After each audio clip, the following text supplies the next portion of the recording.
ang Panginoon. At sumayon din. Ang mabuting balita ng Panginoon ayon kay San Juan. Papuri sa iyo, Panginoon.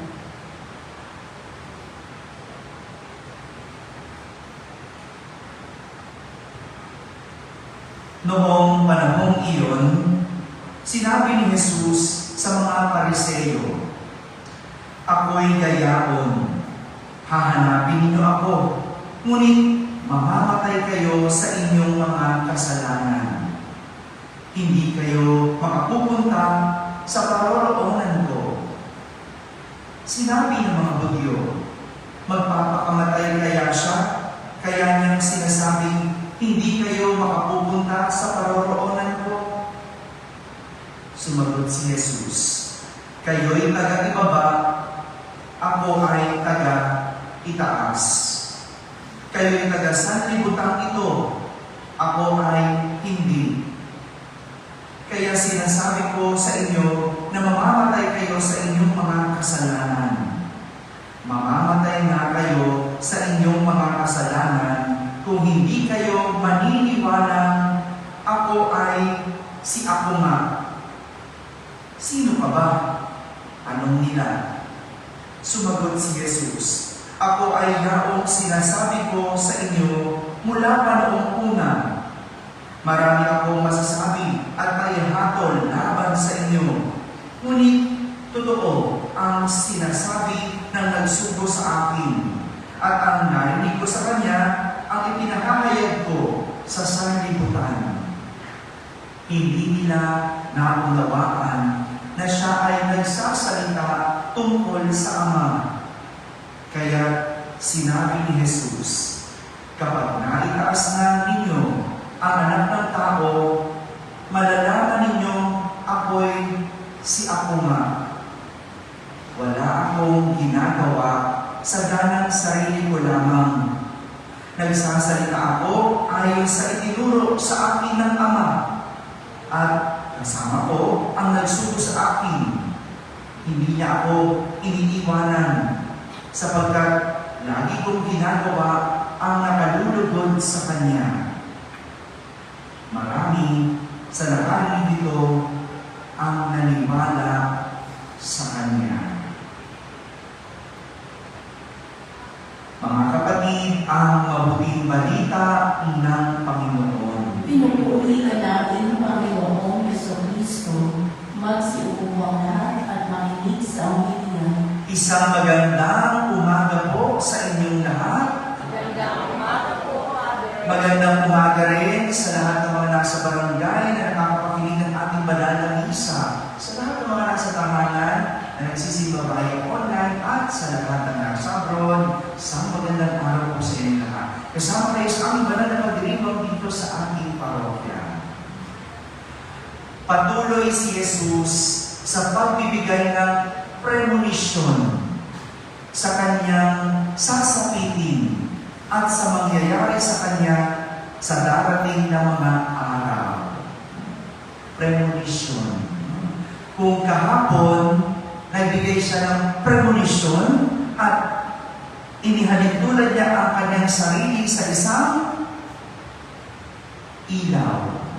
Wala pa rin yung mga kausap ko. Ilaw, kahapon. Kasi gabi, hindi nagsimba yata yung mga taga-alas 6 na. Nagbigay si Jesus ng premonition na siya ay ilaw ng sanlibutan. Yun yung sinasabi niya kahapon. Siya'y ilaw. At kapag nawala siya, magdidilim. Ganun nga yung nangyari, di ba? Alala niyo yung kwento, nung siya'y naipako sa krus at nalagugan ng hininga, ano nangyari? Nagdilim. Ngayon pala, bago mangyari yun, sinasabi na ni Jesus, ako ang ilaw ng sanlibutan. At ngayong araw na ito, may bago na naman at may isa pa siyang premonition. Ang kanyang premonition ay tumutukoy sa kanyang hantungan. At ang kanyang hantungan, walang iba, kundi sa kanyang Ama na nasa langit. Yan ang kanyang hantungan sa Ama sa langit. Ngunit, hindi maunawaan ng mga Pariseo si Jesus. Hindi nila maunawaan ang sinasabi ni Jesus na ako'y o kayo'y taga-ibaba at ako'y taga-itaas. Kayo'y taga-sanlibutan ito at ako'y hindi. Ano? Bago pa mangyari ang lahat, alam na ni Jesus ang kanyang hantungan. At ito'y kanyang hantungan, itaas.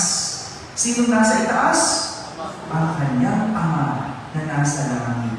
Yan yung hantungan niya. Langit. Bago pa mangyari, ang lahat ng mangyayari kay Jesus, ano ba yung mangyayari sa kanya? Pagpapahirap. Ano ba yung mangyayari kay Jesus? Pagkakanulo. Di ba? Ipagkakanulo siya. Ano ba mangyayari kay Jesus? Paglilitis. Ano ba? Pagpapakasakit. Ano ba mangyayari? Hanggang kamatayan. Di ba? Yan yung mga mangyayari next week kapag ginunita natin ang mga mahal na araw. Ngayon kasi, alam natin yung buong kwento. Alam na natin yung kwento. Pero nung sinasabi ito ni Jesus, walang makaintindi sa kanya. Hindi siya maintindihan. Pero, alam na ni Jesus ang kanyang hantungan. At ang kanyang hantungan, langit. Kapag minsan, hirap na hirap tayo sa buhay, naisip ba natin na ang katapusan natin ay langit? Hello? Kapag hirap ka na, naisip mo ba, ang katapusan nito, langit? Naisip mo ba yun? Minsan hindi, di ba? Parang naisip mo, bakit walang katapusan? Kapag hirap ka na ba, ang nakikita mo ba, langit? Yung mga pasakit natin sa buhay, naisip ba natin, langit?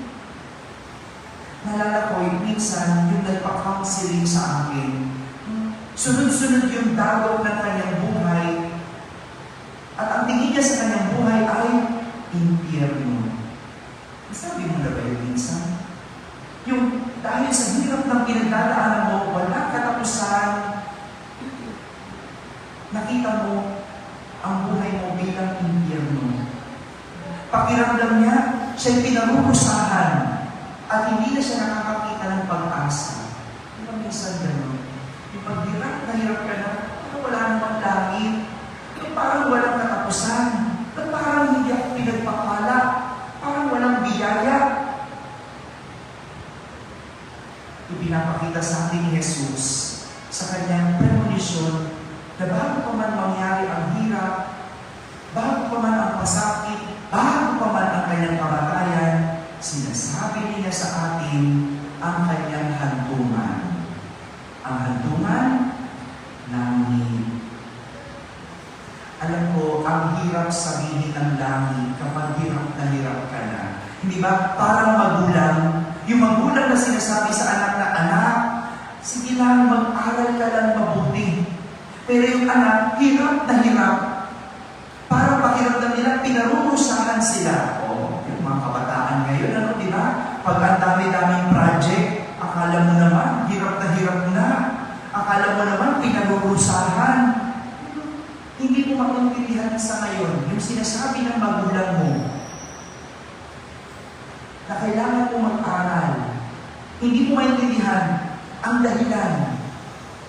Pero, ang hindi mo alam, kapag nag-aral kang mabuti, kapag pinagsikapan mo, kapag pinagtyagaan mo, yung hirap na pinagdadaanan mo sa pag-aaral, ang huli, langit.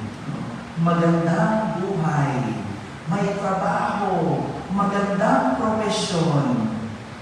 Alam nyo, may kakilala ako, nag-aaral siya, last year lang, estudyante siya. Hirap na hirap, gusto na niyang sumuko, nagtitisis siya, tapos nag-OJT pa, kasi nursing siya Nursing siya noon, nag-aaral ng nursing. Natapos niya lahat ng yun. Pero gusto niya nang sumuko last year, ngayon, may trabaho na. Nakapasa sa board exam. Kamusta siya ngayon? Ayun, 12 oras na duty sa ospital. Di ba? Ang hirap pa din. Pero, may profession ka. Ano ibig sabihin? Hindi natatapos ang hirap. Sadyang may hirap. Pero mahalaga, makita mo ang langit. Sa ginagawa mong paghihirap, makita mo pa rin ang pag-asa. Alam mo pa rin ang hantungan nito ay maganda. Parang isang ina na nagdalang tao sa kanyang sinapupunan, ilang buwan, siyam. Hirap-hirap doon, no?